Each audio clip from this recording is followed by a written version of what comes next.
Les fêtes de l'année liturgique.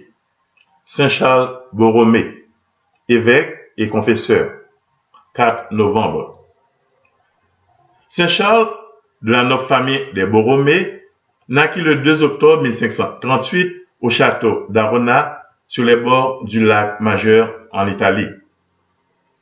Ses parents, constatant dès sa jeunesse son grand amour pour l'état ecclésiastique, le firent tonsurer aussitôt qu'il eut l'âge requis. Charles Borromée étudia à Milan, puis à l'université de Paris, où il reçut son doctorat en droit civil et en droit canon. Son oncle, le cardinal de Médicis, ayant été élu pape la même année sous le nom de Pie IV, le fit mander et le nomma cardinal. Peu de temps après, il le sacra archevêque de Milan. Charles Borromée n'avait que 32 ans. Il fut légat de Bologne, de Romagne et des Marches d'Ancône, et protecteur du royaume de Portugal, de la Basse-Germanie et des cantons catholiques de la Suisse. Plusieurs ordres religieux furent placés sous son protectorat: les franciscains, les camaldules, les caons, les humiliates et les chanoines réguliers de la Sainte Croix du Christ au Portugal.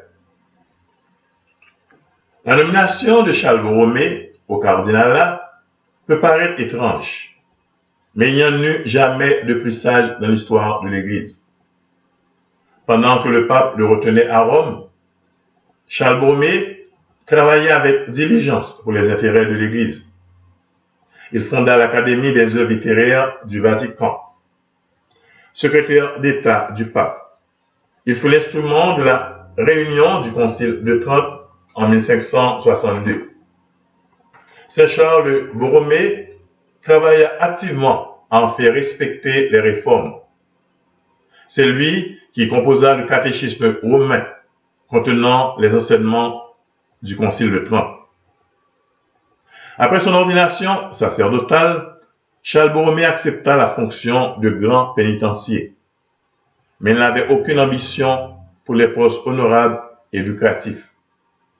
C'est lui qui, en 1569, assista le pape à ses derniers moments. À l'élection du pape Pie V, Saint Charles Borromée se retira à Milan où il croyait que sa présence était requise. Là, Saint Charles Borromée mit tout son zèle à réformer son diocèse. Les abus disparurent rapidement. La religion refleurit en dépit des méchancetés de ses ennemis. Saint Charles Borromée demeure comme l'un des plus grands réformateurs de la discipline ecclésiastique que l'Église eût jamais produit. En 1572, Saint Charles Borromée prit part à l'élection du pape Grégoire XIII. Lors de la Grande Peste de Milan en 1575, il se montra un vrai pasteur par l'oubli de soi et par sa charité héroïque.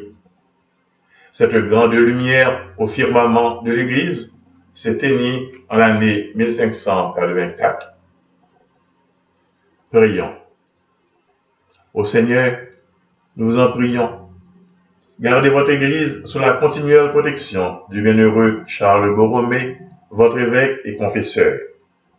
Et de même que le soin vigilant de son troupeau lui a valu la gloire, que son intercession nous garde fervents dans votre amour. Amen.